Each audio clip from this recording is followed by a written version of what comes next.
So I'm so thrilled that you're here. Thank you so much for coming. I'm thrilled to be here. I'm really excited to talk about all your incredible achievements in your life through these 7 charms. So let's start with the first one, which you said you wanted something that was going to represent friends at school, girls giggling, playing, having fun. So I've drawn a piece of toast with honey on it. It's yellow gold. And the crust will be very, very clearly textured so that you can see what's crust and what's gold.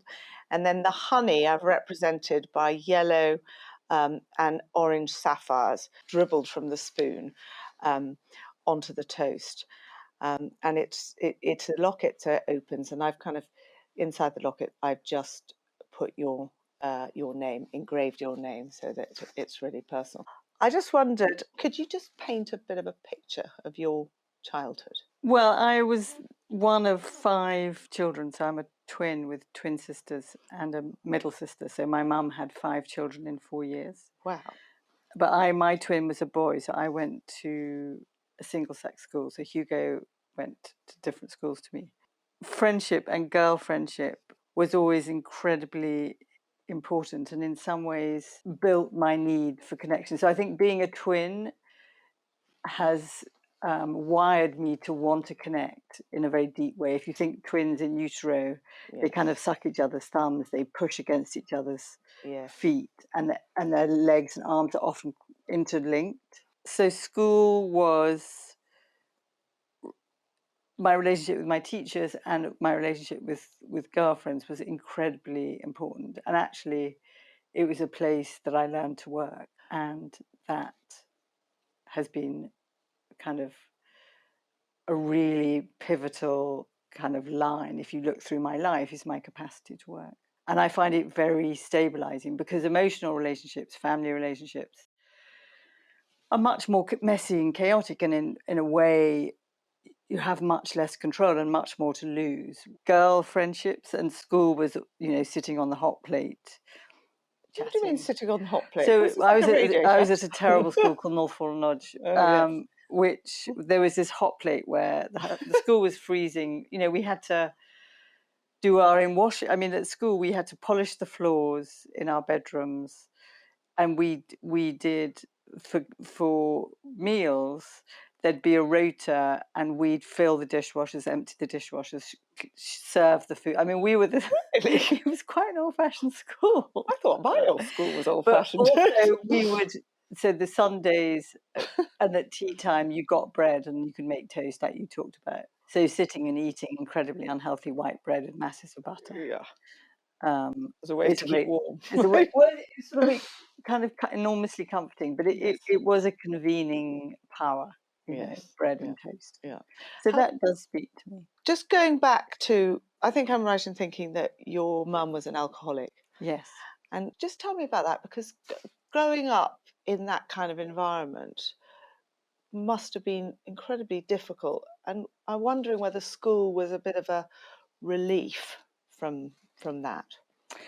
Well, I mean, my darling mum, and I really love my mum, and there were great qualities about my mum. So I really don't want to diss my mum at all. And she gave me masses that I can enjoy and value, and I will always love her. So I don't feel sort of like she was the worst mother, or I certainly don't want to condemn her. I think the worst thing about her being an alcoholic was that but we never talked about it as a family. So it was never your upbringing being. It's just like pretend it hadn't happened. And mum's gone to bed, and she had a do not disturb sign on her bedroom door from a hotel, and so work was, school was very structured. I was at Kensington High School to begin with, where I had great teachers, and so it kind of sitting down and having order, when some of the times the feeling was pretty unpredictable. And did you talk about it with your siblings? When you say it wasn't really talked about amongst the adults, as siblings, was that a kind of not something you talked about? No, we didn't talk about it. And even to your twin? No. And is there a moment in your childhood that you kind of really remember and recall at home over other things that you kind of think has perhaps shaped your path? I mean, my parents were very social, and we had a lot of fun. Yeah.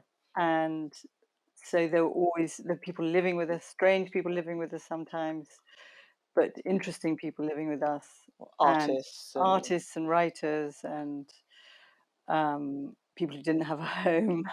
were you in London? We were in London, Phillimore Gardens, and then we went to the country at weekends.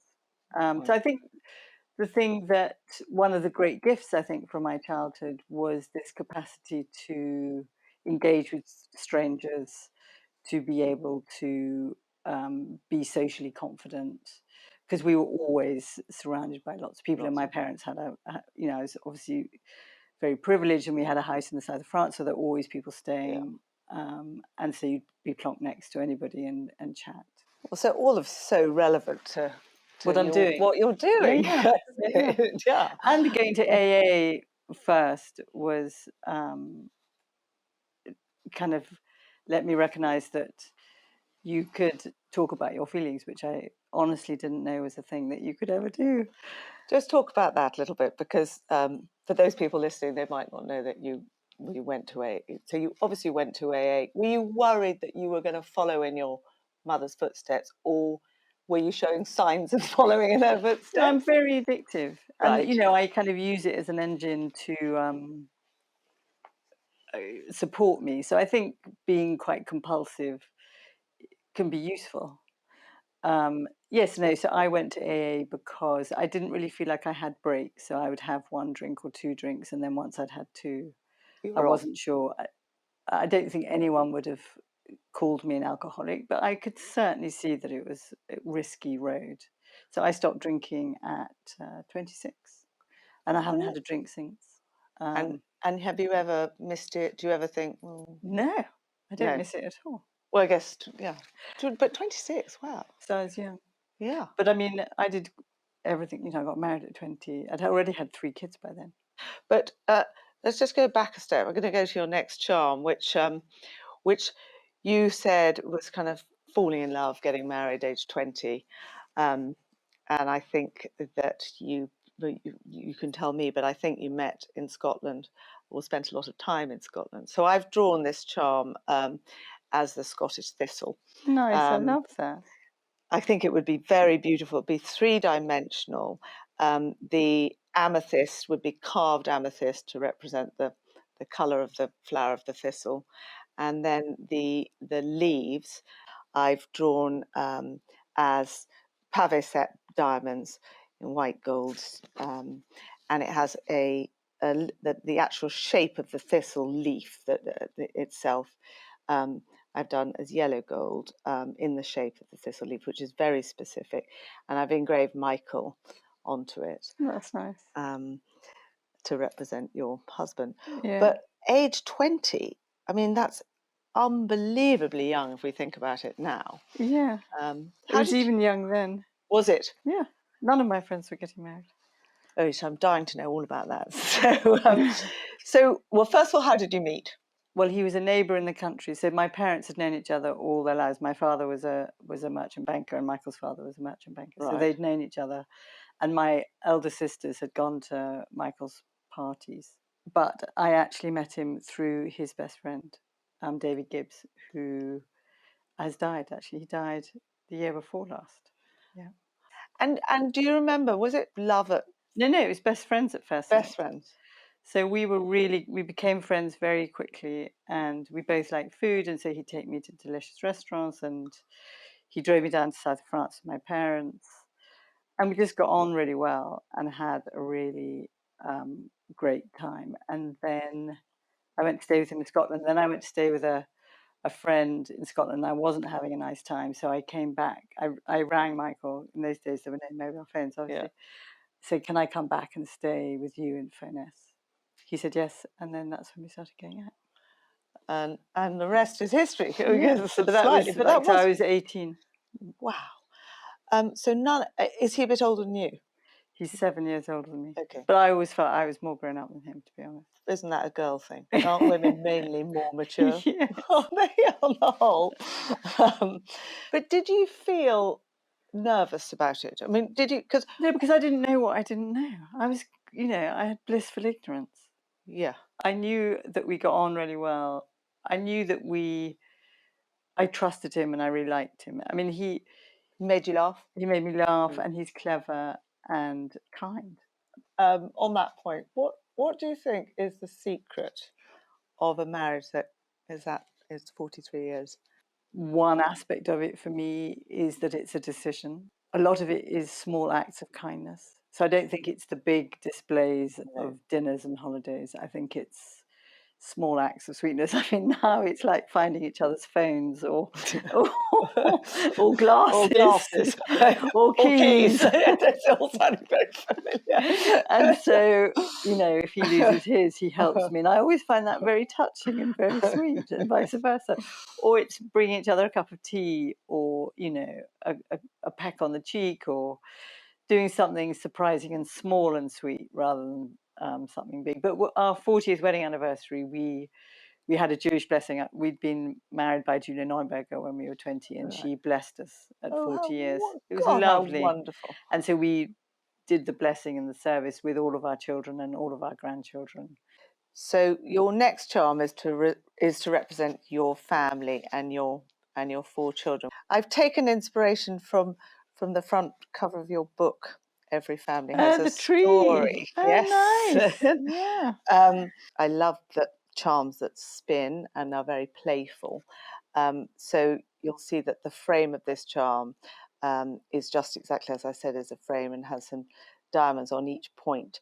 But inside is the tree. I see that as a tree of life, and you'll see that it's got lots of little leaves, and highlighting in the 4 points are there's a ruby, which is to represent Emily's birthstone, and then in the other corner there is an emerald, which is to represent Benjamin's birthstone, and then Natasha on the bottom, which is a moonstone, and Sophie on the other side of the bottom right branch, which is also an emerald. And then in the trunk of the tree, you'll see there's a blue sapphire, which is your birthstone, and Michael's birthstone, which is a citrine. Lovely. And the tree within the frame spins. Amazing. So That's so beautiful. I think it would be really, really beautiful and kind of nicely represents your team. Yeah, it's amazing. Amazing. Had you always wanted children? No, I didn't even think about it. So no one does, do they, at the beginning? I mean, I got married, opened an account at Peter Jones, and I mean, I literally knew nothing. I just did what you were meant to do when you get married. I knew nothing. I thought, well, you get married. We were married for about 6 months, and then we thought, well, should we have a baby? We didn't talk about it. We didn't think about it. We didn't know what we were doing. I mean, I was literally blissfully ignorant. I just thought, you get married, you have a child. And I was super lucky that I had 4 healthy children, as it turns out, 4 amazing children. But do you think that irrespective of age, no one teaches to be a mother? No. So young people now know much more about the impact of parenting on mental health and all of that. Well, yes, but let's be clear, they're not 20. So kind of looking back, and we all made huge mistakes. Do you want to know what's my worst one? Yeah. Oh my God. I'm dying to know what's the last one. Well, you have to ask them. I mean, there's a litany. and they, I mean, luckily they are very loving and forgiving, and they tease me. I mean, small things were like going to pick them up in my kind of Jane Fonda leotard with a sort of string thing up my bum, which is leopard skin. Yeah, well, it was pink or something, which is incredibly embarrassing. I mean, I think that's a small thing. That's a small thing. Yeah. I think the big thing probably was I was giving them proper attention. I mean, I was always loving, but I was always busy.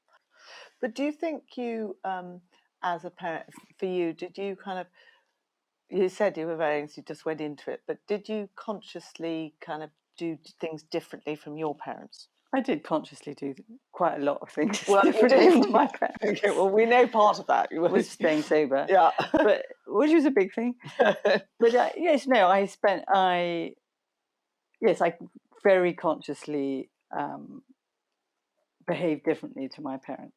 You know, my parents are very old-fashioned. I didn't really eat with them until I was 11 or something. Okay, so you were absolutely seen, I was not in the heard. nursery. Seen I was and in the not heard, nursery, and yeah. come I and mean, say we saw them goodnight. at weekends, but Were so they different affectionate, generation. physically affectionate? No.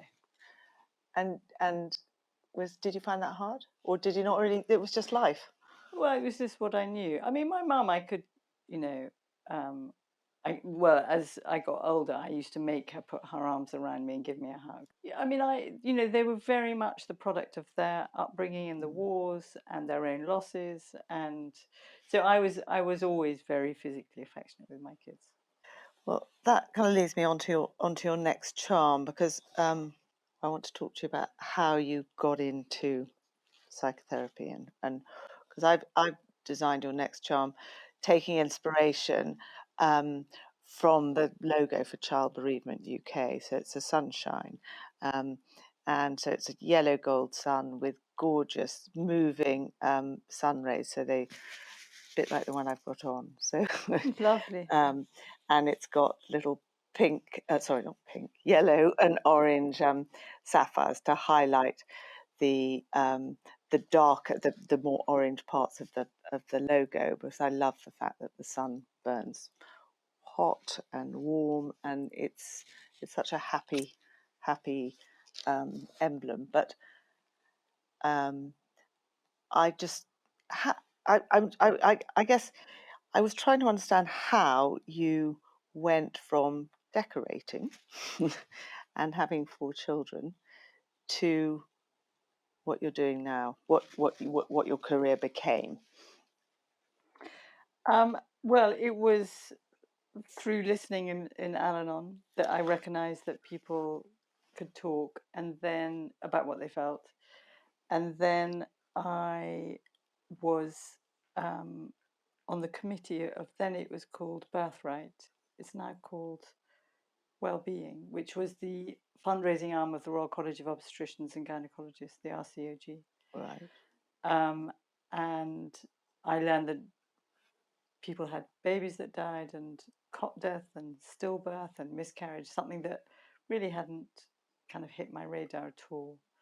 And I went round and visited where Wellbeing was investing money, and so that became of interest. And then the two together, I started counselling, started a training. So my first was at Westminster Pastoral Foundation, where I was learning to be a therapist. But I didn't know it was going to be to do with babies and children. But then I talked to someone at St Mary's, and So you'd gone to St Mary's as part of. so I managed to meet people at St Mary's, and I said to them, could I support the parents who had babies that died? And so I did it voluntarily for a year, and then I was given a job.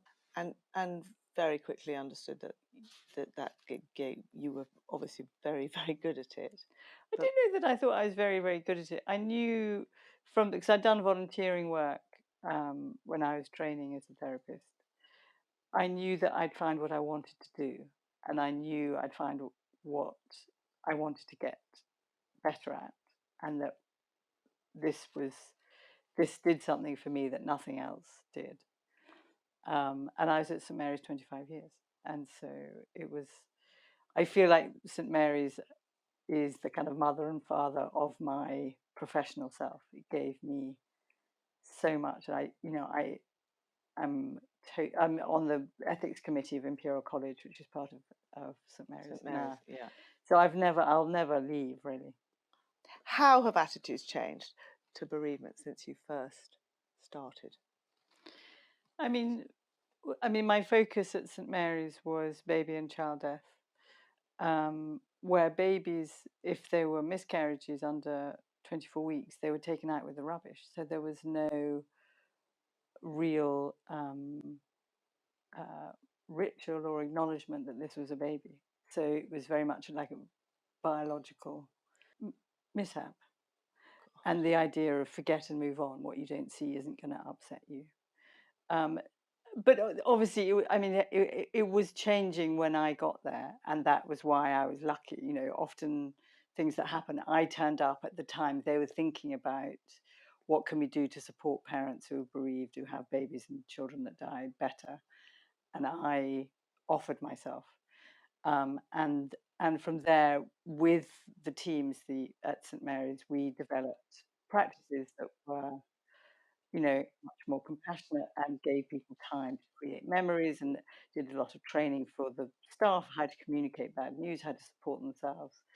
And from there, that led, I met Jenny Thomas, and she was the founder, and I was the founder patron of Child Bereavement UK. And so we developed a whole lot of training um, about how to support yourself as a professional when working with families, and also what families' needs were. And so to get to your answer is, I think there was a combination of um, kind of understandings that emerged over kind of 15 to 20 years around the impact of bereavement. And some of it was the research like Colin Murray Parkes about grief, and William Worden and Kubler-Ross. So we began to understand that grieving is an active, adaptive process. And so you need memories, you need to have a focus for your grief. Whereas my parents' generation was very much, you forget what you don't think about isn't going to hurt you, so just turn away. Move on. So, in some ways, I think the understanding was leveraged by the research, and then a lot of people came in, and the understanding became more and more um, universal. And it's still, you know, people don't like talking about death now. People don't like talking about their own mortality. I think sometimes people are still kind of have this magical thinking that if I talk about my own death or the death of someone that I love, it will somehow hasten their death, that they might die. Um, but of course, people like the Prince of Wales, who's the patron of Child Bereavement UK, and Duke of Sussex, have made a big difference talking about bereavement. That's amped it, and that all of um, mental health being raised through many different voices, and social media has had a huge impact on the surge of it, and young people talking about their mental health in the way that their parents never ever did. So, you know, there's much, much more awareness of all mental health, and grief is part of mental health. You do. One of my questions, I'm really interested, the difference between how men and women deal with bereavement or grief. Do you see huge differences? I mean, nothing is always, but the research, Strobe and show that the kind of grieving process is naturally adaptive. Your brain is a learning machine, and it's needing to adapt to this new reality, face this new reality that you don't want, that this person that you love has died. And it's the oscillation between loss orientation, where you emote and grieve and feel the pain.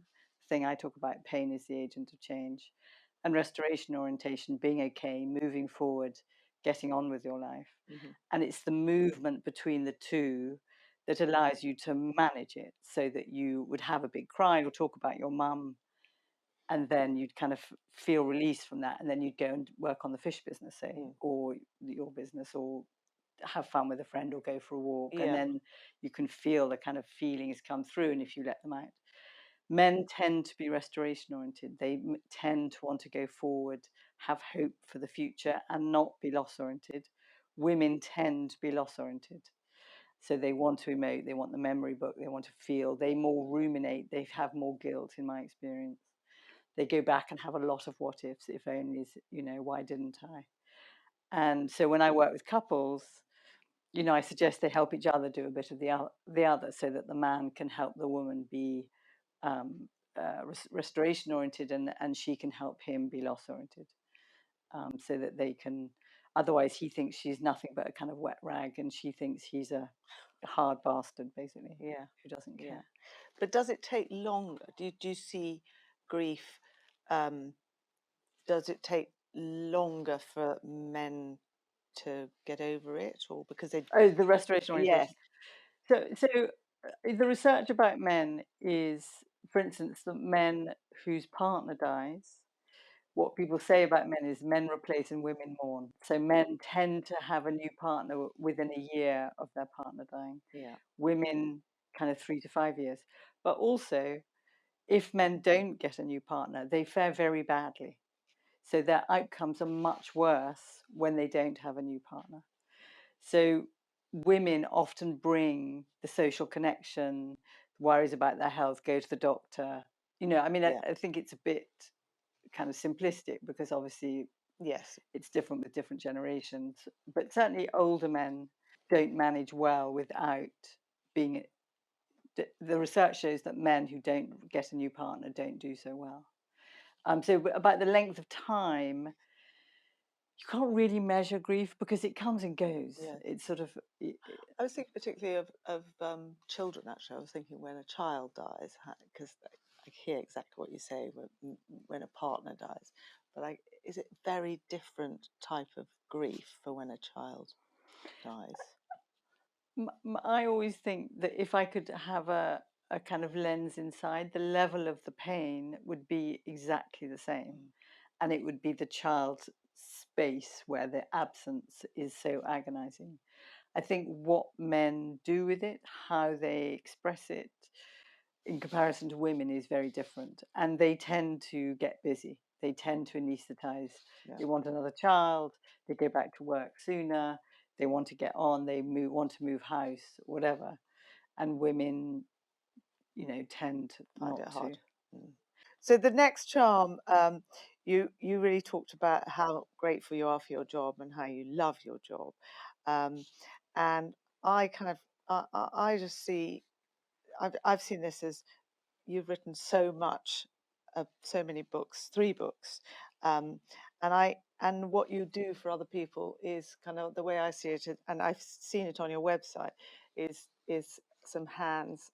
I've seen a pair of hands, and I've designed them with holding a heart because that It's is really what lovely. you do, So lovely. and so I've seen that as a book charm to represent the 3 books. Nice. It's a locket, so it opens. It's perfectly hinged.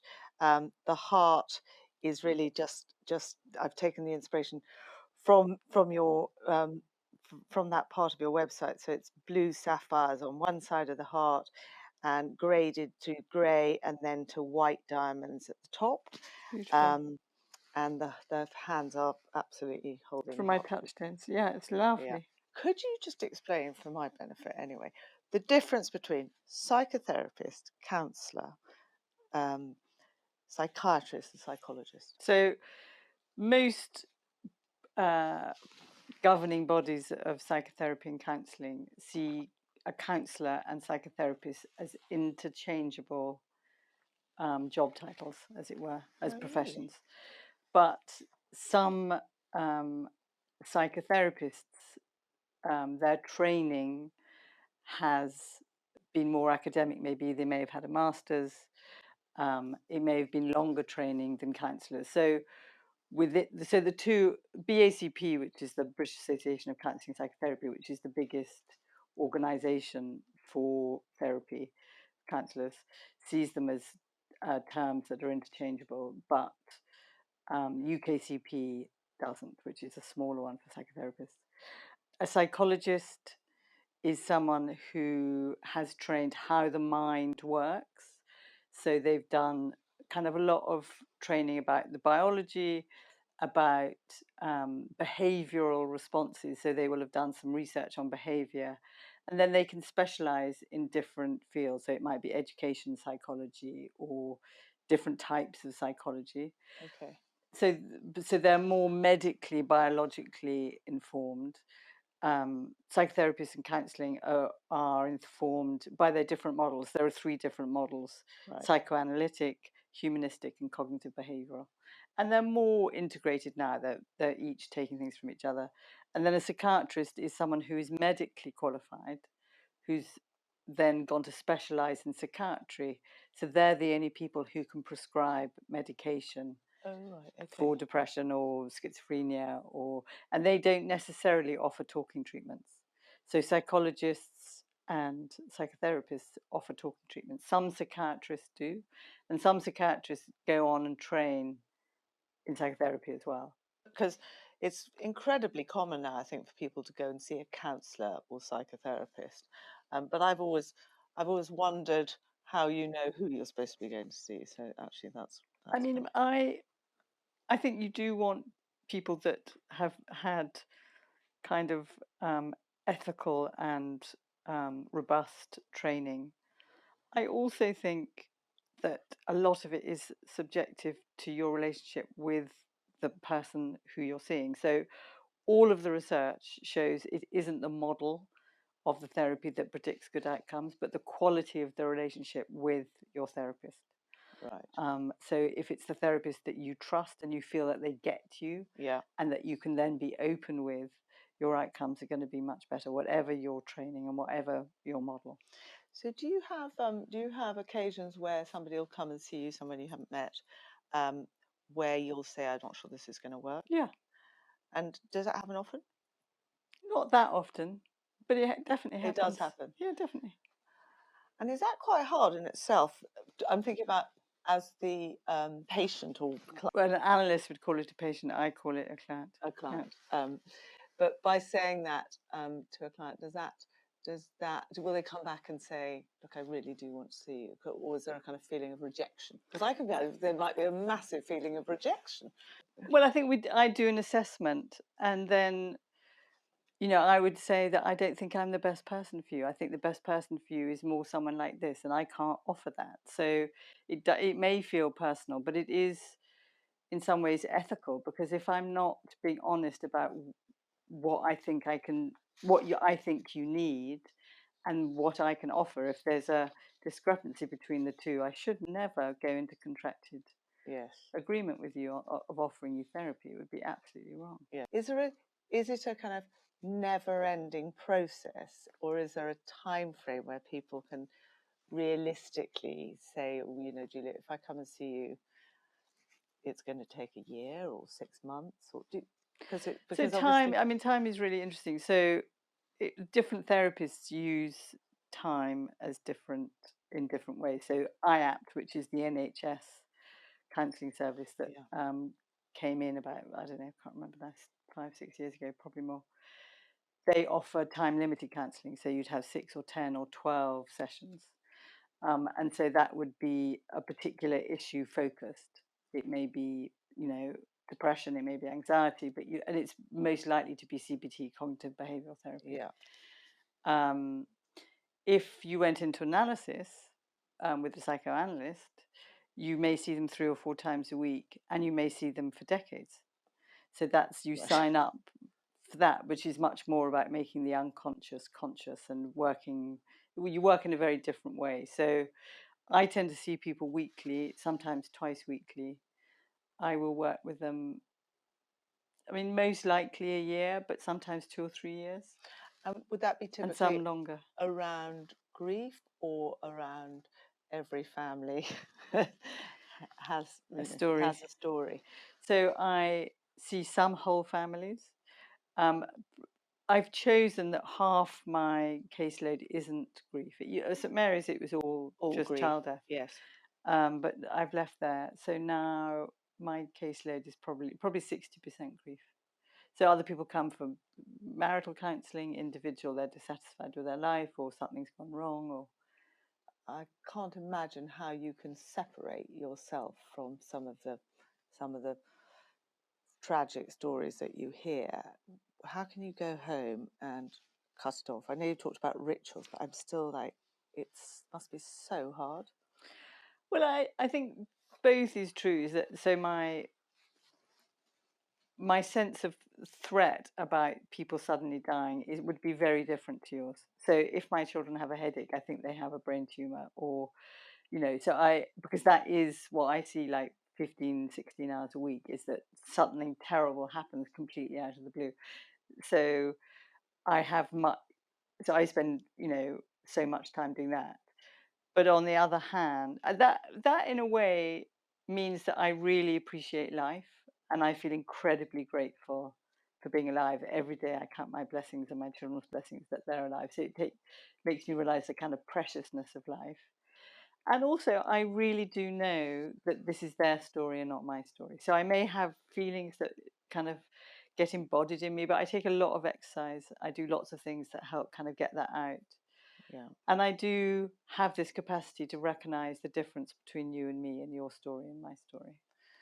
I understand it's might not be your story, but some of them must be so upsetting that It's incredibly distressing. distressing. Yeah, but You forget that by working with them, there's something that is profound about finding ways of them being able to find a way of living with what they came with was unbearable. So that the fact that if I can create a relationship where I never can change what happened or take the pain away, but we between us find a way of them being able to live and love again despite what has happened to them or accommodating what has happened to them. right. That is incredibly meaningful. But it gives me meaning. I mean, I really think that I get much more from being a therapist than my clients do being my clients.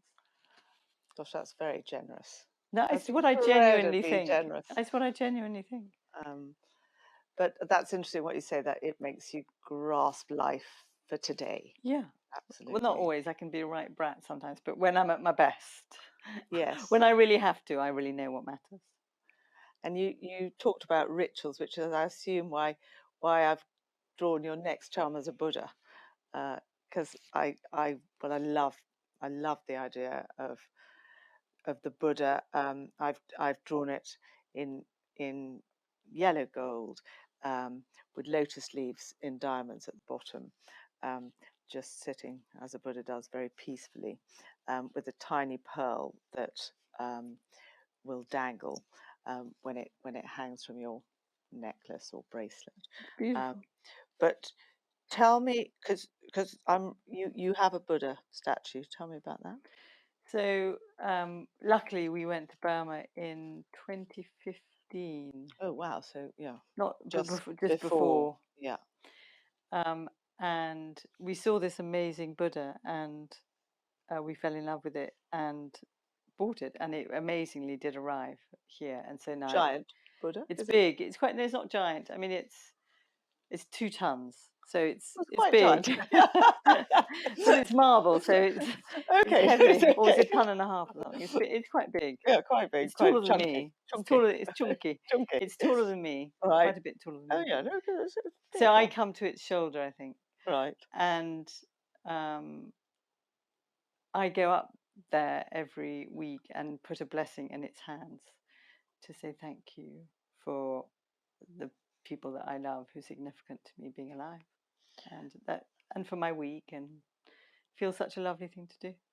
Were you? Have you always been spiritual? Not really. Is that something you learnt in Burma, or? I don't know if I would describe myself as spiritual, but I like spiritual practices. Back to the ritual. It's back to the ritual. I like thinking that there is something else, and I love going to churches. I go to synagogue with my husband. I like the idea of gathering together and offering oneself up to a higher power in some way, which is a bit AA, a bit spiritual. Yeah. But kind of just saying, I've been lucky, so I want to count my blessings, To give basically. thanks. But I'm guessing that I've drawn these boxing gloves because you've told me that you do a lot of kickboxing. So I'm really excited about these boxing gloves, actually. They look They will be great. absolutely Is exactly that the as they first should ones be. you've ever made? Yes. So, but 3-dimensional and really cushioned as they should be. So all the creases will be shown where they kind of, they've obviously been Amazing. used a lot. and that's micro pave rubies all the way around, 18 karat gold bit that goes around your wrist on, I presume it's on Velcro. Velcro, yeah. So I've put your initials on the So front. cool. But I suspect they've been well used, because I think you have been kickboxing for a long time, haven't you? Yes, I do it every Wednesday for about 30 years. Because it was quite early in the days of kickboxing. Yes. Yeah. And same person? Same Keith, yeah. I am a woman of habit. So Where did you find I Keith? stay married, I do the same job, I have the same kickboxing teacher, I eat the same food. And is kickboxing your way of, well, tell me, what? Yes, so it definitely, a lot of what I do is sitting and being and kind of listening. So this is a way of punching and being active and expressing fury or release and kind of physically, a lot of what I do is invisible. So this is a kind of very visible way of expressing stuff that is very releasing. And how do you feel when you're kickboxing? I feel Apart very from knackered. alive. I mean, it's sometimes exhausted because it's quite early in the morning, but no, mainly I really, I absolutely love it. I love feeling powerful. I love punching and kicking and elbowing. And I'm not a very tall person. I'm not a very big person. So it does make me feel that I have some kind of power, which is fantastic.